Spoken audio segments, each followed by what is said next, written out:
Ladies and gentlemen, I hope your day is going beautiful. I hope that the birds are singing and the sun is shining and the wind is at your back. I got a great show for you today. Ladies and gentlemen, esteemed guests and fellow seekers of knowledge and transformation, it is with great honor and enthusiasm that I introduce you to a visionary pioneer in the realm of consciousness exploration and healing, Milica. For over a decade, she has traversed the realms of the mind and spirit, guided by an unwavering belief in the transformative power of psychedelics. With each journey into the depths of consciousness, she has discovered profound insights into the human psyche and its capacity for evolution. Fueled by a profound sense of gratitude towards the sacred gifts of plant medicine, Milica has embarked on a mission to share her wisdom with the world. As the founder of Psilocybin San Francisco, she has cultivated an educational oasis, a sanctuary where knowledge flows freely and harm reduction is paramount.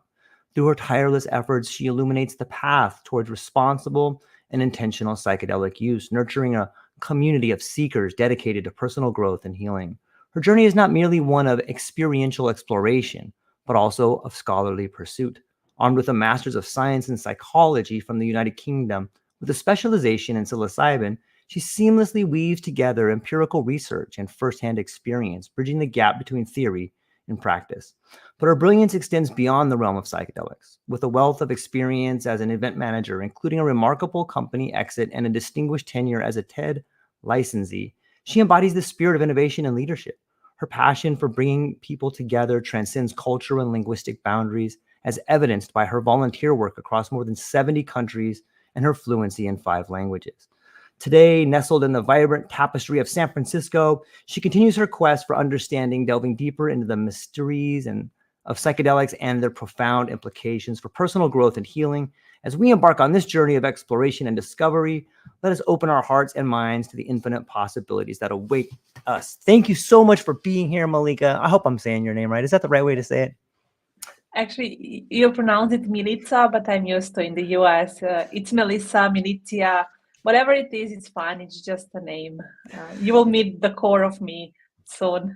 Yeah, not through my name only. First of all, I want to say thank you for having me, and I'm very honored to be on your podcast. And hello to everybody who is listening. I know you have like a 30,000 followers on YouTube, and uh, that's just astonishing.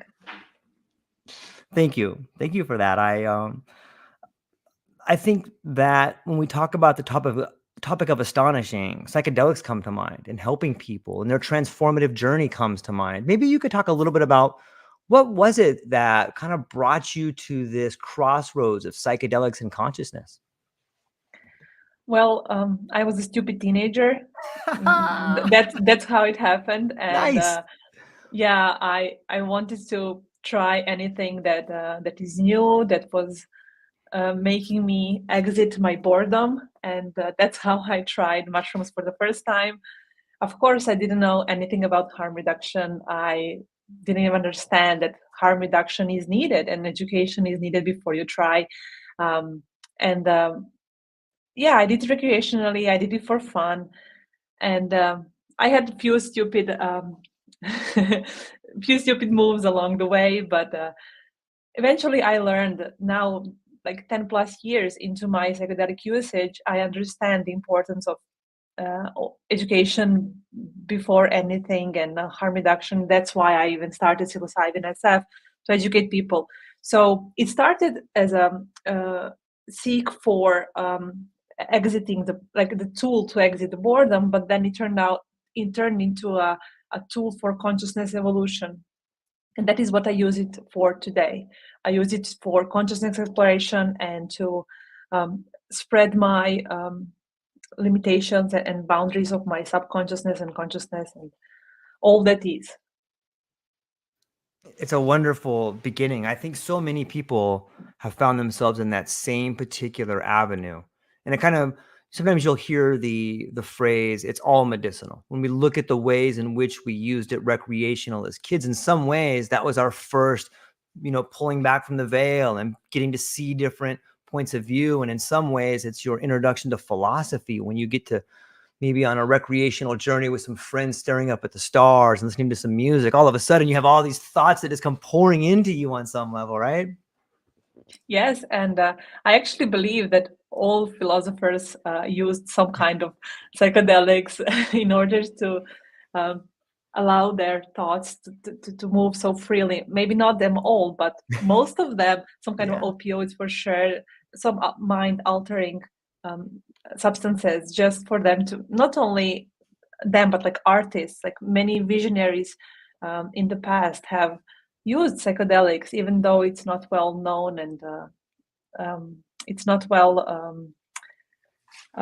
put in scripts, but we know that it's what happened. Even animals, they would use psychedelic mushrooms just for fun. There is a research shown that reindeers in the north of Europe, they would eat psychedelics. They would specifically look for them and eat them, like psychedelic mushrooms. So Mhm. if animals did it, we sure did it intentionally. Yeah, you can see from some of the cave paintings too, the way in which the artistry is done in different caves in south of France, and it's just amazing to me to see the similarities between philosophy and harm reduction. You know what I mean by that? Like sometimes in the state of a psychedelic journey, you begin having these philosophical ideas about why your life is the way it is. And a lot of times that can lead to a change in perspective that can be healing. It can lead to a change in a relationship that is unhealthy, whether with yourself or with other people. And I think that kind of speaks to this idea of spirituality, philosophy, and healing and science together. What do you think? Oh, let me. Unpack that one. Yeah, you packed it. I need to unpack it in my mind. Wait, just Yeah, it's please. very early. It's like here now 11. That's I'm still trying to make my mind roll. Can you please repeat the question, the Yeah. core again? I need some time. Yeah. So it seems to me that the same the same way that psychedelics bring us to philosophical thought, make us ask these questions why. Yeah, It yeah. seems that that same philosophical thought, that questioning of why, that psychedelic induced philosophy is what also leads us down the road to healing. Oh yeah, for sure. I mean, it's all intertwined, right? Yeah. You cannot take away one from another. Um, so, and it's not exclusively. It's one part of the puzzle. Yeah. Those kind of thoughts, they arise, and I think if we cling on to them and if we pull it as a thread, we will eventually come to what Jung calls the complex in Yeah. our subconsciousness. And if we pull onto a thread like a thought and then philosophy around that thought, and then you come to something greater within yourself, and that's where the healing happens for sure. Yeah. Yeah. It's fascinating to me. And Yeah, yeah, yeah. one something very fascinating that I find, and I want to get your opinion on, is for someone who speaks so many languages, and when we look at the way language is formed, how it takes sort of a linguistic pathway for us to really do anything or for us to make sense of the world, sometimes we need the linguistic pathway to say it either in our minds or out loud. For someone Mhm. like yourself that speaks 5 different languages, you think that that allows you to see the world through like 5 different lenses? Because sometimes you conjugate verbs different in different languages and you have all these different cultural aspects. I think that gives you a really unique or maybe a more holistic approach of what's happening in the world. What do you think? Yes, for sure. That's why I actually started learning languages. I mean, first of all, I started it because it comes naturally to me. That's like the first thing. And then the second thing, I want to understand these people um, to the fullest extent that I can. So I traveled a lot, and when I would travel to Spanish-speaking areas, even though they speak English over wherever I was traveling, I would find people who speak English, but it was not enough. I felt that I was missing a link. And then I started to learn languages, and the more I spoke Spanish, the more they would accept me. And and the more you can understand them. So I'm a different personality on each of my languages. If I were to start speak in Italian, parliamo in italiano, allora I would be my sound of my voice even changes. So I think for sure, talking another language requires you to have. So for me, it's five different compartments, like separate, and these separate compartments in my mind space, they create entities for themselves. They create personalities, as I said, and different viewpoints. For example, if I would to speak on my native Serbian language, I would see the word differently. Sometimes I even have different values. If I were to speak in Spanish, I would if I would be in Spain speaking Spanish, I would feel more relaxed, and I would feel like, okay, why are we even working? Like siesta comes in play. Even though in English I'm like, let's work. There's no siesta, I'm just giving an example, but yeah, for sure. It gives you access to different cultures in a way that enriches your personality, enriches who you are, and it gives you perspective um, to the nuances of social existence, humanity. I love that. That's the first time I've asked that question to multiple people, and that's the first time I received an answer like that too. Be able to take on like the societal role by speaking the language. It sounds like, yeah, that should be. Now let me ask a follow-up question with that. Do you think about psychedelics differently? Like if you take on different personas when you speak different languages, do you take on the societal attitudes towards psychedelics when you shift yourself in those different languages, or the way you talk about them in different languages? Well, no, because psychedelics transcend language. Psychedelics, when you take psychedelics, I don't speak language. I speak energy. I speak frequency. That is my sixth language, I would say. I'm going to start saying that I speak six Yes. languages from now on. I love it. Because that's it. That's the language I speak when I take mind altering substance and I go beyond my body. I go into space time around me, and I meet some other entities. I would talk to them with frequency, with telepathy. Language doesn't exist over there. Yeah. So no, to answer your question, no, languages don't influence my attitude towards psychedelics. The idea of, I know languages, sometimes in the world of psychedelics, we bump up against the ineffable, and perhaps language is a poor description of the way we can communicate in altered states of awareness.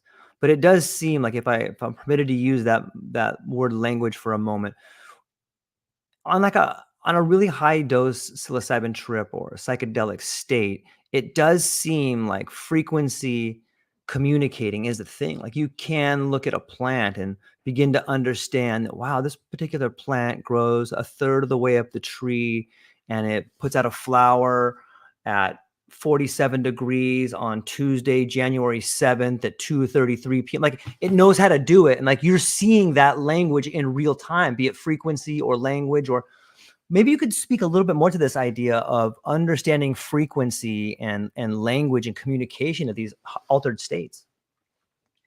I mean, I can tell you about how I perceive things, Please.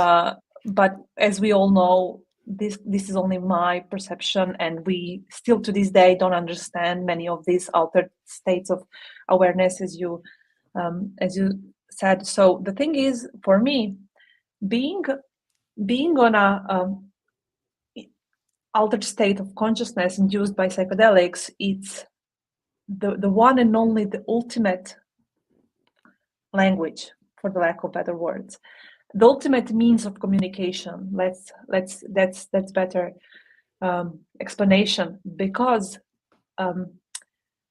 when you communicate on in that state, I could communicate with anybody, with you, with there is no with you, with people who don't even speak my language, with with animals. So there is no limitations to with whom you can communicate or with what. It's just a matter of a dosage. Yeah. And the thing is, let me just formulate my thoughts. Yeah. The thing is, our body currently in this state is limited to voice, hearing. I hear you, something I need to process with my mind space. I need to formulate, as I just demonstrated. I need to Yeah. formulate it, and then I need to speak. It's a very complicated process. But when I'm out there on this trying in the altered state of consciousness, I just need to do the following: just send out the frequency. I don't even need to formulate it. I don't need to think about it. It's just there. Something is there in my mind space. I just send it out like a click. It's sent, and this person receives it instantly. Click, it's there. So it's a very easy way of communicating, and I believe that animals and plants, and they all can receive these messages that we send them, and they send us, as you mentioned, communicating with the plants as well. I think they can perceive it in their own way as well. So we are not separate from our environment, and us being able to communicate like this telepathically means that that's the ultimate proof that we are not separate from our environment. There is this endless um, endless wave of energy around us, and there is this field that connects us all, and we are just currently limited to accessing that field consciously, even though we are accessing it all the time. But consciously I cannot send you now message without Zoom, with my mind. Maybe one day we are going towards that, evolving to be able to do that and to unlock that part of ourselves, to be mentally capable of, okay, I'm going to close my eyes, I'm going to send a message to a specific person, and they will receive it without neural link or without any of these things. And actually this has been proven by physics, the double slit effect. Mm. Do you know about that Like miracle? Schrodinger's cat. Yeah. Yeah, so the double slit effect, for those of you who don't know, please Google it and research it. It is the thing that keeps me up at night, because that's where spirituality and physics, quantum physics, they cross paths, and that's one point of where they meet, and we know that now. So the thing is, when there was so I speak 5 languages, and sometimes it's hard to pull It's perfect. words. So yeah. It's perfect. Anyways, Don't worry. they created a wall, and there was like two doors, and they were shooting photons, like one photon through first one door, then the second door, and they were observing this photon, and the photon would always go through either one door or the second door, or like first or the second door. And then they said, okay, let us remove the camera, the observer. Let us remove the camera.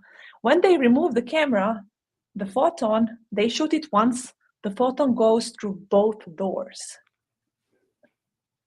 Every time. When they remove the camera, photon goes through both doors. And you will see online how they understood that it go through both, but it did. And the thing is, this proves that photon was a particle when we observe it consciously, and when we don't observe it consciously, it's a wave. It's a wave. So we, as me, you, everything around us, it's a particle because we observe it and perceive it consciously. But then there is a question: if there is no conscious observer, would everything around us be a wave? Just a wave of energy floating, and probability, wave of probability existence. So that's what we on psychedelic journeys talk about all the time. Everything is, we are one with everything, and we are not separate from our environment. This is what we mean. It's the same thing, just explained in a different way. I love it. I love it. As you're explaining it, and you did a wonderful job at it. As you're explaining it, it makes me feel in sort of this lower frequency and vibration of day-to-day monotony. You know, a lot of us have been conditioned to see the world in a certain way and act as a certain label. You are a truck driver, you are a teacher. You know, when you act as this individual labor of which you're observed doing work, you're the particle. But when you find yourself in a moment of philosophical bliss or a moment of love or a moment of truth, or you witness a miracle like seeing your daughter building a Lego set, or you're with your beautiful other and you wake up and you're happy, all of a sudden you're in the waveform.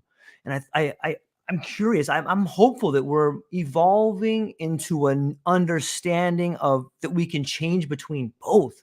Is that I'm hopeful. Do you think that that's maybe where we're moving towards, this conscious Yes. understanding we're both? Yeah, Yes. yeah, for sure. For sure. That's we are. I mean, it will take us, I think, couple thousands of years for sure. Thousands and thousands, but we are moving there, you know. But when you look at it on a grander scale of Mm-hmm. time, that's nothing. It's Yep. fine. Even though it takes like thousands and thousands of years, it's fine. It's important we get there, because that will give us unlimited access to one another and understand each other in a different perspective if we don't kill each other with this war situation that we are Yeah. currently doing. And that is another thing that I really cannot understand, and trying to, why are people doing this to one another? And anyways, that's a different topic. Yeah. Maybe psychedelics is the answer to that topic. You know, there has been some interesting experiments where they had a gentleman from Israel and a gentleman from Palestine, and they took some MDMA, and you know, it didn't solve everything, but it definitely helped the two come together on some mutual understandings. And I know that people say psychedelics aren't a panacea, but on some level, I think that they're a step in the right direction. You know, when people begin to see themselves as more than the particle, as more than a man or a woman, as more than, then it's a lot easier to get out of that scarcity mindset, right? And scarcity seems to be a big problem for us Yeah, when we get there. we're monkeys. We're monkeys. We are. We are. That's why. That's Yeah. why, you know, because we are afraid somebody will take our Yep. land, our food. Yep. You know, I will be hungry. I'll, you know, those things, they scare a monkey and they scare us. Even though we are wrapped in a human suit and like having these fancy clothes, we are still monkey, like to the core. We are an animal, and if we are hungry, God forbid, what can we do? You know, just not be hungry anymore. Yeah. And the thing is, you said, you mentioned about psychedelics, and I believe, and the involving psychedelics in these war situations, and I believe it's a tool. Psychedelics is a tool. It's not a solution for sure. That's what I came to understand. Um, because I've met so many people who do psychedelics, and they still, to this day, haven't solved these basic things like ego. Um, so they haven't met their ego. They are allowing ego to take place, and they are doing things for all the wrong reasons, even though they do psychedelics regularly. So psychedelics are the tool. Preparation and integration is a part of the greater solution. So integration is the tool as well, preparation, all these things. And because eventually when you take psychedelics, it will wear off after a while. Yeah. Yeah, they may be friends, Palestinian and Israeli guy, maybe friends currently when they are under chemically induced state. But after a while, if they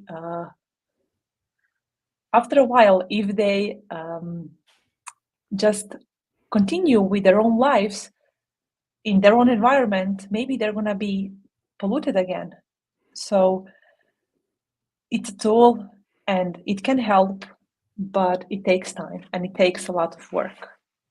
A lot of work. It sort of reminds me, like our behaviors in the real world sort of remind me of some of the neurofeedback you get about neuroplasticity. On psychedelics, you can see that perhaps the default mode network is shut down, and then the brain is creating these new pathways for thought. So too is that similar, at least in my humble opinion, that when you're building a new relationship with a new friend for the first time, it's a lot like processing information in a new part of the brain. Like, you don't know how it's going to act. You don't know how this person's going to do, but you do begin to see that person in a new way. And it seems to me that, large doses, or probably even some micro doses over a long period of time, but the neuroplasticity seems to echo the behavior of us in real life.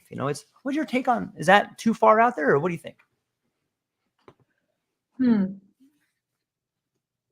I haven't formed an opinion regarding that, but now when I think about it, neuroplasticity happens because of our behavior. It's not like mimicking. It's like it's happening because it's a causal relationship. Mm-hmm. So the more that we involve ourselves in life, in different life circumstances, the more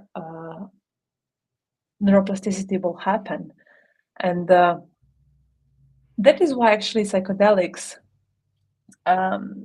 help with neuroplasticity so much, among other things, is because in 8 hours, if you take LSD, or 5 when you take psilocybin, it will give you so much input, so much new perspectives, that neuroplasticity can happen. So if you actually mimic your psychedelic experience into your real life, go out there, meet new people, see things from a different angle, take a different path to way home.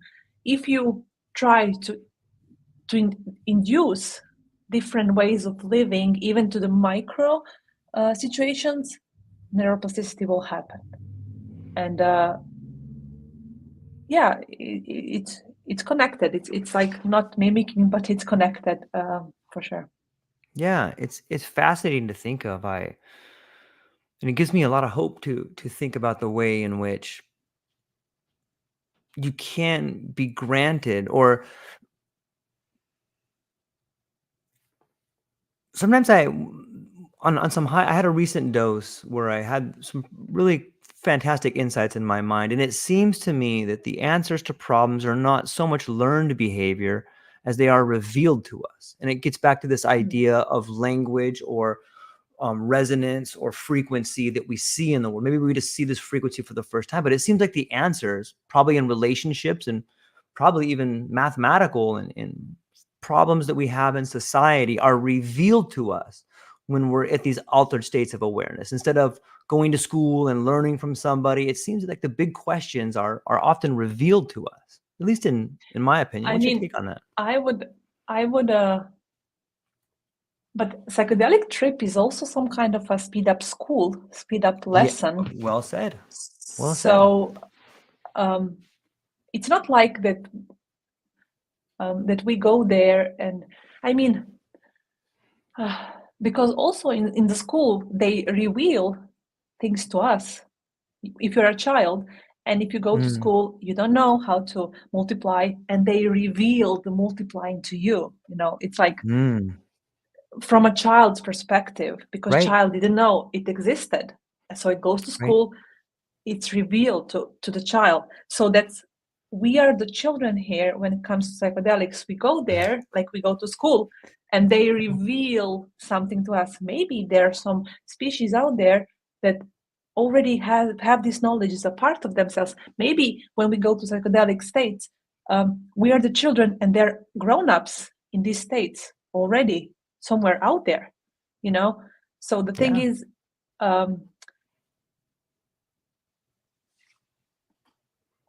what I wanted to convey here is maybe everything. So there are so many possibilities. We don't even know what psychedelic is, and we are now blabbering about things. But the first thing is there we could co-create. If we are the only conscious beings ever existed, which is not likely, but like if we are, then we are co-creating this with our environment.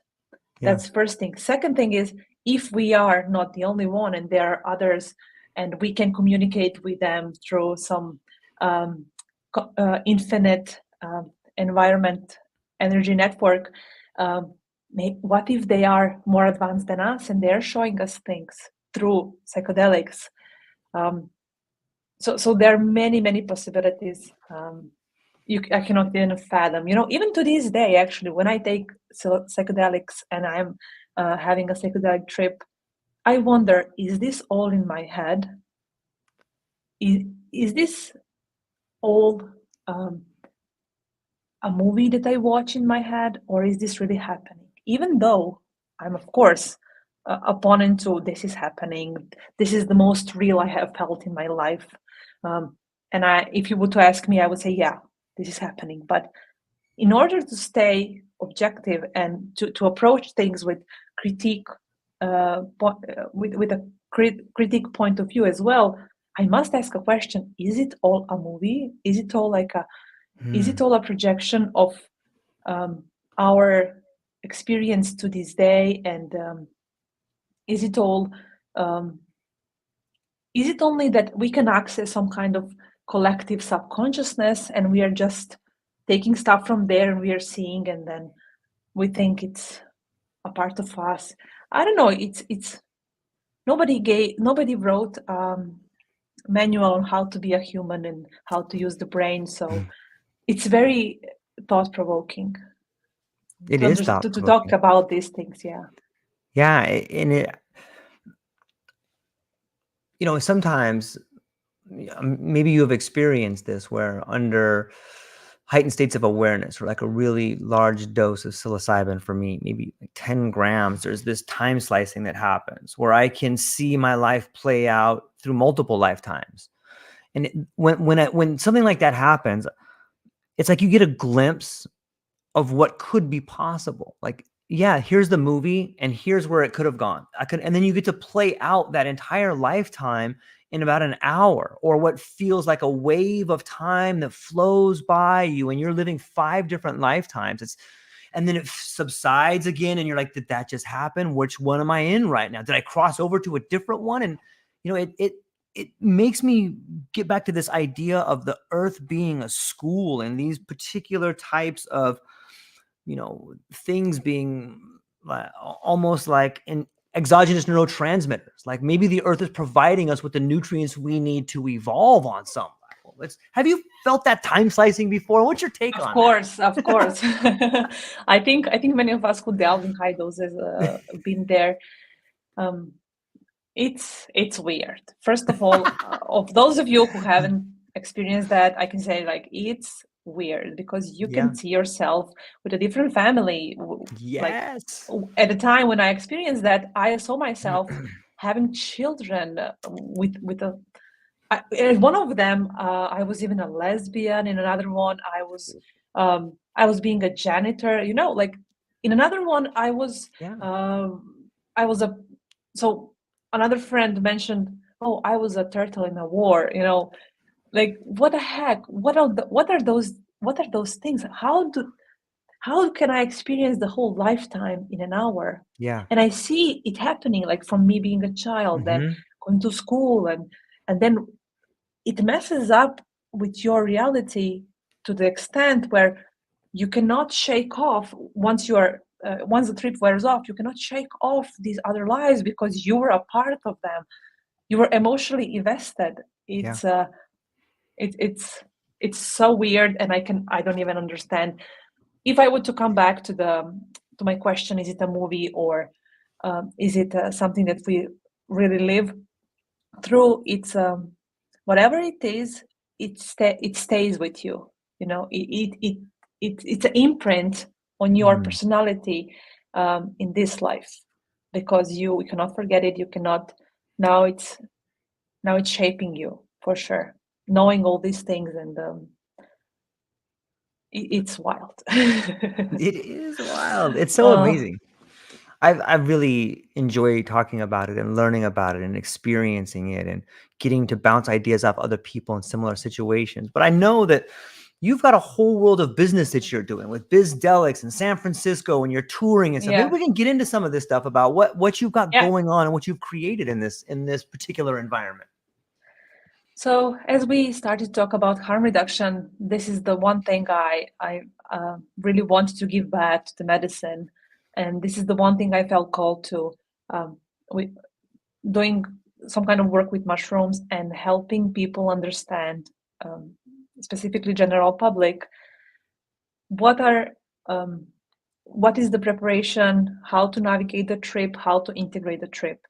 Um, to provide some kind of resources. And I came up with Psilocybin San Francisco, that is an organization that provides education regarding, as I said, psilocybin use and harm reduction through conferences, courses, a wealth of free materials through our social media, through our newsletter.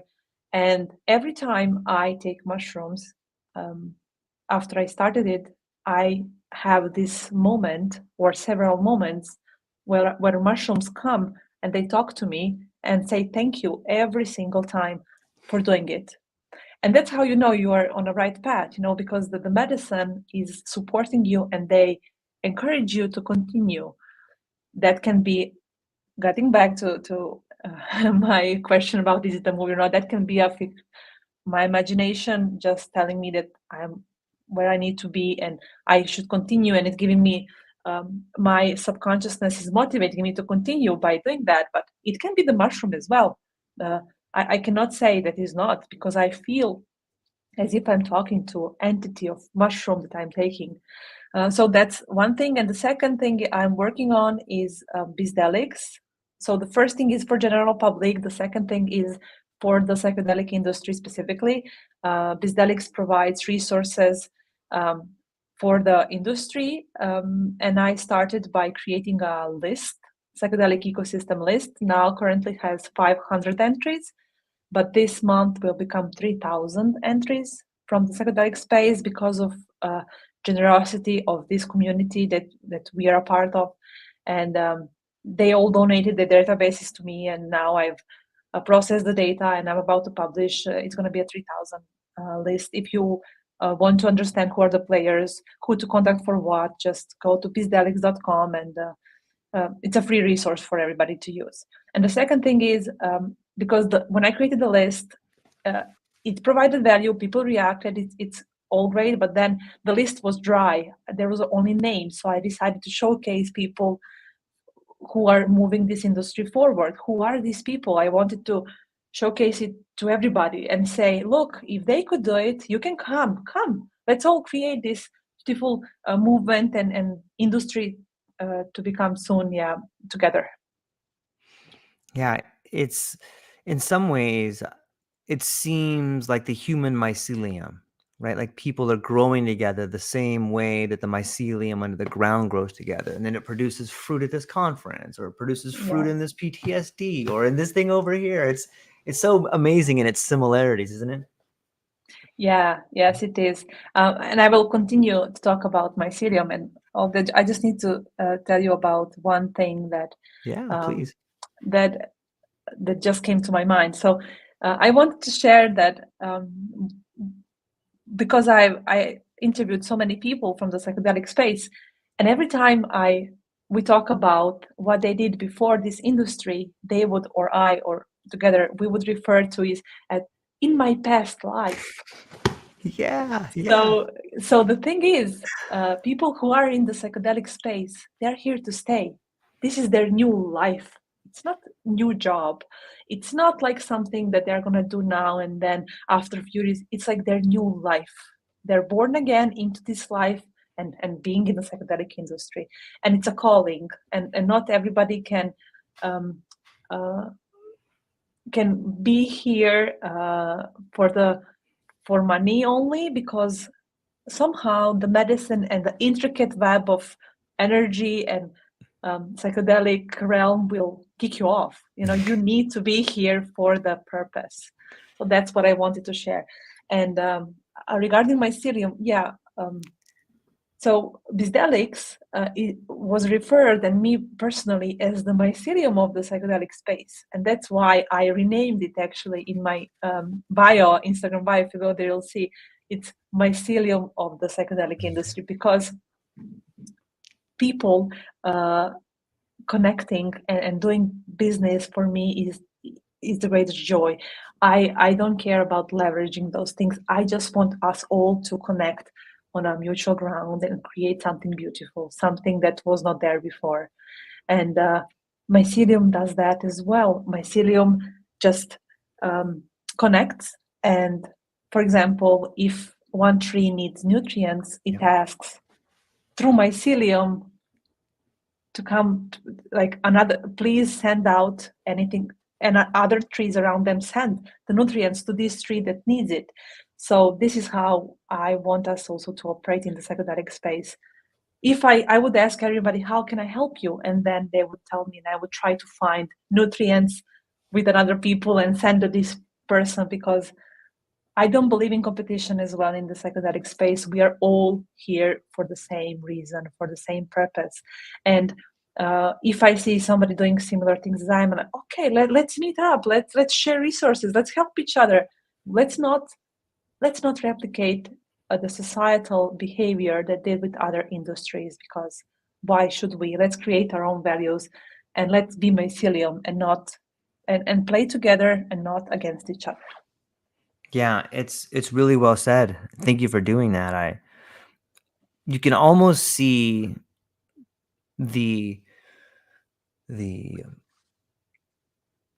excommunication of competition in the way in which the psychedelic environment is being rolled out. And what I mean by that is, if you look at even at cannabis on some level, like it refused to be monetized. And when people tried to monetize it, it found a way to it didn't work. And the same thing when people try to patent or use these analogs of, like four ho dipped, or all these different analogs that people are putting out there, they kind of get monetized, but not really, and it just seems like there's something bigger at play that's not allowing that to happen. It's like, okay, you could play in this medical container, but it's for everybody. It's right here. It's free.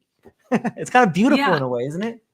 Yes, it is. And that's why actually I decided to work with mushrooms primarily for general public, because mushrooms grow Yeah. everywhere. 215, I think, species all around the world. Even in Serbia, like there are like few of native psilocybin mushrooms out. Like if you go to the forest and know what to look for, you will find psilocybin mushrooms. It's easy to grow. It's easily accessible to everybody. Um, it's low cost. So I think that's the tool that anybody can have. Plus, if they educate themselves on preparation, integration, it can change the world. Literally, it can skyrocket us to unimaginable consciousness levels. Without taking them, we can gather these states and learn how to access them even without psychedelics. We can evolve to do that. Yeah, on some level, I think they're like the training wheels being provided for us. Like, okay, here's the training Yeah, wheels first. Pretty soon we'll take these off, but you need these to begin to see this stuff, and it's yeah. It's wild, and us talking about it, you know, like animals and plants, they just exist. Hmm. They what we perceive so far, they just exist in this state. Maybe they're not aware of their existence, but they just exist, and they're okay with it. But you and I, we have the ability to conceptualize this existence and talk about it, and that's mind blowing if you think about it. Like we talk about our existence and we don't even understand it, and we don't even Mhm. um, we cannot explain it, but we talk about it. Isn't that the most exciting times to live? It it reminds me of a child who can't yet fully form sentences, but they begin to use words. I think that's where we are as a species. Like we're Yes, just beginning to communicate meaning to one another. Like we're just at the beginning of that. yes. But we think we're so advanced. We're just putting sentences together. But that's the thing. It's Ego beautiful.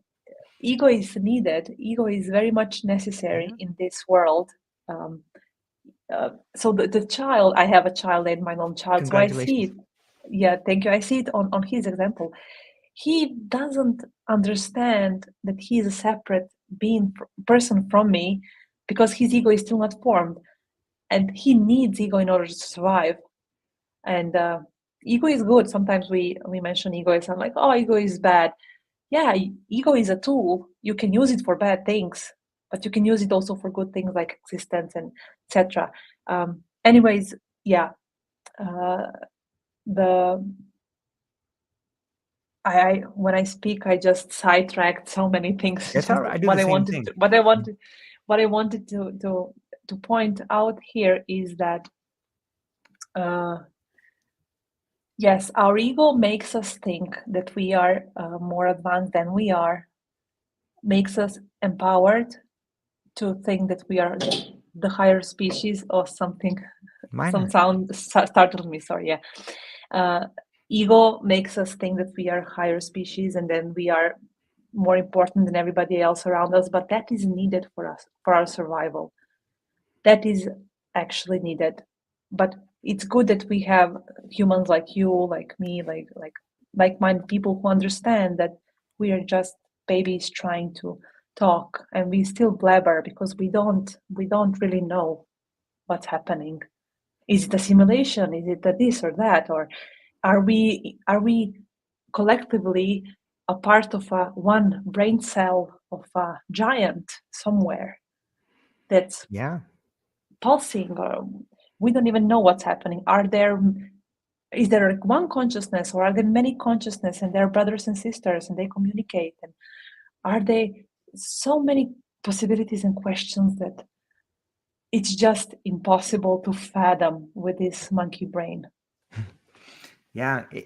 The story of the ego reminds me of a child beginning to walk. Like they need their ego, otherwise they quit trying to walk. Like like you need that unrealistic set of purpose. It's like I can do it no matter what, and you're not going to stop me. Like that's what gets Yes, you to that next point. Like you need yes, that, and yes, in some ways, it's exciting to see maybe peak ego happening because that means that you're at the next stage of a breakthrough. Okay, yep, peak ego. Now you got the next one. Now everything falls away. And if you look at all of us, each individual throughout the world as part of one of us, a large part of society, like the demographic cliff of a certain age of baby boomers are getting to pass on to whatever comes next. And with them comes a lot of these older ideas that may not be serving us anymore. I'm not saying they're wrong. They were right for the time, but this next evolution is this next phase of people are beginning to move on. And so too does that allow us and the people below us to take that next step into what is possible. And it seems like everything's dying and falling away, but isn't that what birth is on some level? It's if anyone who's ever seen birth knows that death is right there next to it. There's blood and guts, and there's a real possibility the baby doesn't make it. Like birth and death are one and the same, and we're seeing it right now. And I really believe, even though there's that great saying that says it's better to light a candle than to curse the darkness. And I know it seems dark, but I think if people try to light a candle, they'll see, whoa, we are on the cusp of a magnificent change. Something is being born right now in front of us, and we all can play a part in it if we choose to really embrace it. Is that too optimistic? So I think what you just described can be applied to any moment in human history and any moment in the future. It's always like something is happening, something is unrolling. I can feel, yes, Yeah. because it is. We are evolving, and us who are sensitive to that, we can feel what is coming next, and we're excited for that. And I just want to touch back on the ego that you mentioned previously. You said you feel like there is a peak ego, and then you break through it, and there is this state that comes after. But what I want to just shed light on is people who break through their egos on the psychedelic journey sometimes fall into a trap calling I'm egoless, and Mm. I believe in the ultimate good, and I saw things that you didn't, and it's called spiritual ego. It's just a different side of the coin. The thing is, ego will use ego is very tricky. It's a tool, but it can use you as a tool as well for its existence, and it will mask itself with the material that you provide. The thing is, uh, what we can do the best for our human evolution when it comes to ego, I think it's understand it as a tool and saddle it and ride it and just use it for existence, use it for driving the sense of purpose, use it for not allowing others to enter your space, personal space, like boundaries. No, this is my space. For existential things, use it consciously and not see it as something good or bad.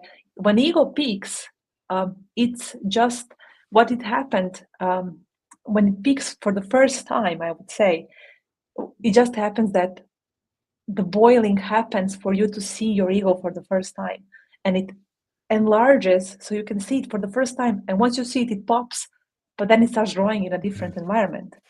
So the thing is, we should just saddle our ego as a tool and have it next to us and not see it as something that should possess us and use different materials to grow and to form in a different way. Yeah. It, it seems to speak to the idea of relationships with ourselves and learning them, and back to the Mm. idea of evolving and seeing the world in different ways. And it's Yeah, mind-blowing to me.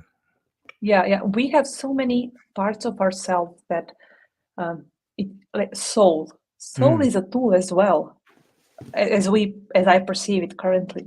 We have so many parts of ourselves. Mind is also a part. They're all tools, and there is something behind looking what's happening. So when you, I don't know if you do you think in images or words? When I talk about things, do you envision them happening or you just process them in words? I think I'm more words. I think I'm more, even though I can process images faster, I think the way I was brought up and conditioned, being a little bit older, was more reading and then Mm-hmm. comprehending. Where Mm-hmm. in today's multimedia world, visual fluency is vastly more put out there. So Yeah. I think Yeah. maybe a Yeah. mix of both, but I think it's more now it's more towards visual, but I was based on words. Does that make sense? Mm-hmm. What about you? So I get so present into conversations and into a present moment that I sometimes forget what I was saying, like what I started talking about. Can you remind me if you remember? Yeah, we were just talking about the way in which do you think in language or do you think in words, and how ego But was a before tool, that, and then before I ask you a question, never mind, it will come up, yeah, whatever. it will. Anyways, yeah. So I think in visual. Um, I I process things visually primarily. Oh yeah, why I wanted to ask. Yeah, I remember now. So when you talk to yourself in words, Hmm. you hear something in your mind space. But who is hearing that? There is a there is something behind all of that listening to a voice talking to you talking, if that makes sense. And that's Yeah, called self in psychology, the self. And this self is also a tool of our existence. So the point I want to make, there are so many tools. We just need to point, like see them inside of ourselves and outside, and just settle them and use them for evolution and for existence. This was my purpose.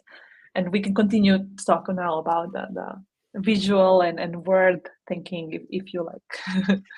yeah. Sometimes this brings up an interesting question. Sometimes in a deep psychedelic experience, you'll be treated to a show of three-dimensional or maybe some four-dimensional tetrahedron or these weird geometrical figures. I always think that there's a language there, and the language that I see is like, wow, look at how this thing connects in all these strange ways. And then that leads me to the idea of, well, how do I connect to these other things in strange ways? But it almost seems like these geometrical images are a language of sorts. You have any thoughts on that?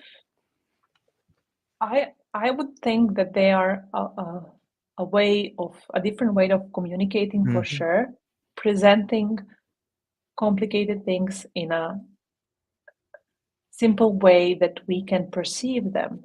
Well, nice. Yeah. Because uh, I think that because when I'm on my psychedelic journeys and when I was on my psychedelic journeys before, I would receive so many, I call them messages, so Yeah. many insights. And at that point of time, I could understand them just by looking at these images. But then, when I'm not on my journey anymore, I'm like, what just happened? And I, most of the, for some journeys, most of the things I cannot even comprehend. Like it was 100% clear on the Crystal journey, clear. and then after journey, it was like, okay, like do I understand this? But then after a certain point of time, like 5-10 years passes, and a thing from my journey pops up. Mm-hmm. It just needed me to evolve to a certain stage to be able to understand the message I got. So currently now I had one ayahuasca experience in my life where I had near when I lived through my near death experience, and I felt like I was being downloaded with a suitcase of things. Even to this day, I am integrating and revealing some of the stuff from my journey. And I don't plan to go on another one because this is, at least not for now, because I still am taking fruit from this one journey I had. You know, they say inside the acorn lives the mighty oak. And I think of a seed that produces fruit. Like it's so too is the information that may be given to you in this moment of clarity or in this heightened state of awareness. It's for you to understand. I'm going to show it to you, and then it's going to plant it, and it's going to grow in 25 Yes. years. Wow. Isn't that wild? Isn't that like an Yeah. alien technology? It's it should be in the books. Like I think that that could be a good tool or a good lens through which to understand education on some level. But maybe that's what's happening now. But Melissa, we've blown through an hour already, and I know you've got some more stuff coming up. So this is a really fantastic, fun, engaging, and educational conversation. I've appreciated it, and you'll have to come back because it was just like we just scratched the surface of it. So, Yes, exactly. but before I Thank let you you go, very much. yeah, but please take a few moments just to explain to people where they can find you, what you have coming up in the future, and what you're excited about. So you can find me on either Instagram or themilica.com. Maybe I'm going to send you some links to include with the podcast. But more importantly, where you can find the work I'm doing is at psilocybinsf.com. That is a website. And over there, we have an upcoming conference, November 9th, 10th. We're going to talk about um, legal access to psilocybin and psilocybin for a specific purpose. Those are going to be two main topics. We expect 1,000 people to come, and we will have many great experts from the industry presenting. It's going to be online. Anybody can access. The tickets are affordable for everybody. That's one thing. And the second thing is, if you're interested about psychedelic industry and who are the players, please do go to bizdelics.com, like business and psychedelics, just bizdelics.com. And over there you can find the list and scroll through it and see if you can find something interesting, or you can contribute in a way. There are trainings as well. You can follow some people if you are interested, and yeah, if you find that appealing, there is also a podcast, Psychedelic Pillow Talk, where we present the humans from the psychedelic realm, showcase who they were in the past lives and who they are currently and what they are doing and what are their lives, what do their lives look like now. And yeah, that's it for now. And I'm very excited to see where the whole industry will take us as a society. Me too. And I'm stoked you're out there doing what you're doing. And for everybody listening or watching this, the links will be in the show notes. You go down and check them out, reach out, check out that free list that she has if you really want to know who's being involved. And if you have something to add, you could be on the list, call her up, reach out to her. And Melissa, please hang on briefly afterwards. I still want to talk to you for just a few short minutes. But to everybody else, I hope you have a beautiful day. I hope you realize that you're part of something bigger than you could possibly imagine. and that there's a little miracle around the corner waiting to happen to you. So that's all we got for today, ladies and gentlemen. I hope you have a beautiful day. Aloha.